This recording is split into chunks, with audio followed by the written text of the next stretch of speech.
With that, let's bring in our panel. Fox News political analyst Guy Benson, Meredith McGraw, White House reporter for The Wall Street Journal, and Democratic campaign consultant Kevin Walling. Okay, Guy, what do you make of the developments over the weekend and where we are tonight?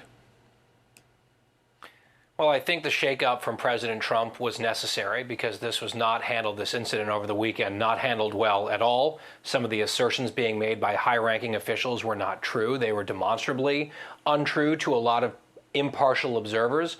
And so the president said, enough of this, we need a reset. And I think Tom Homan is the man to do that. That's a prudent choice. I did notice the soundbite that we played from Governor Walz asking President Trump, what's the plan? Sort of incredulous here, as if he hadn't stoked these fires for weeks, which he has done pretty shamelessly. I think the answer to that question should be rather simple. And this has been offered and floated by Mr. Homan, as a matter of fact.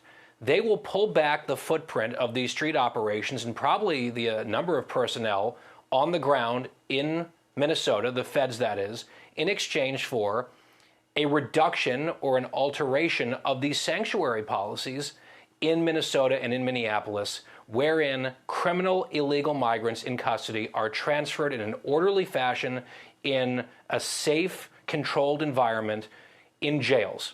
Local jails. And Walz tried to pretend like that's already happening in his statement today, which is deeply misleading. He was talking about prisons, which is a narrow example. This needs to broaden out.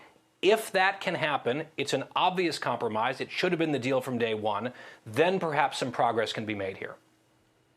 Kevin, Governor Walz put out a statement. I should say that the White House, President Trump put out on Truth Social, but that both of these calls with the governor and the mayor, in his eyes, went very well and was progress. Governor Walz's statement says Trump looking at reducing number of agents in Minnesota. The president agreed to look into reducing the number of federal agents in Minnesota and to talk to DHS about ensuring the Minnesota Bureau of Criminal Apprehension is able to conduct an independent investigation, as would ordinarily be the case.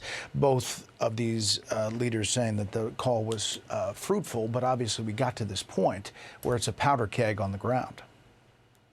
Yeah, Brett, it certainly is. I'm hopeful that based on the fact that these two individuals are each other's greatest foils, President Trump and Governor Walz, their ability to actually speak by phone and to come to some semblance of agreement. We're seeing drawdowns of these agents on the ground as it's being reported, obviously, with Chief Bavino being reassigned following his time on the ground in Minnesota. These are all hopeful things.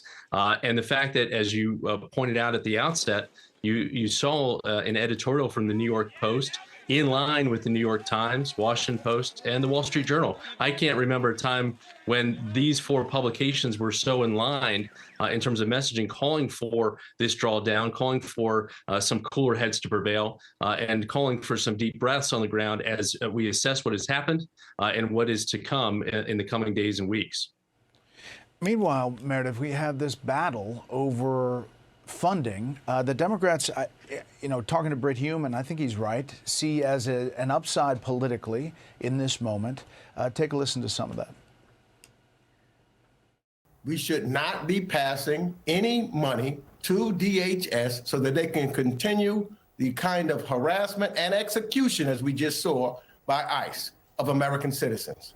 I hate shutdowns, but I can't vote for a bill that includes ICE funding under these circumstances. They want to defund police, not just ICE. But look, you can go see what happened the last shutdown. Here we go again. So how this plays out, and it's only over the next couple of days because the funding runs out at the end of the month, is going to be interesting.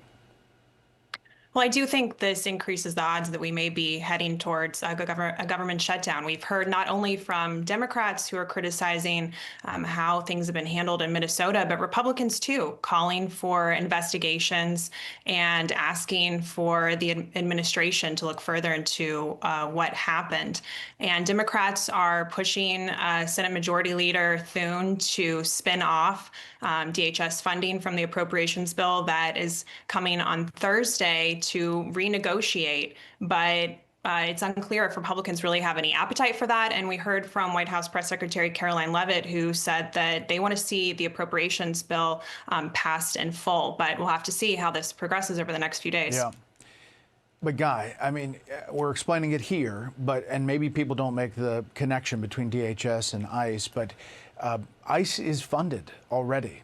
through 2029. And so by doing this standoff, you're really preventing funds for TSA, FEMA. I mean, that could come up to haunt somebody later.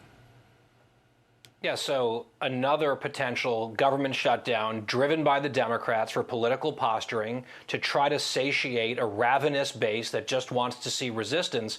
And if they shut the government down, at least partially over DHS, Republicans will make the point that this is a version of defund the police all over again. And oh, by the way, storm relief from FEMA.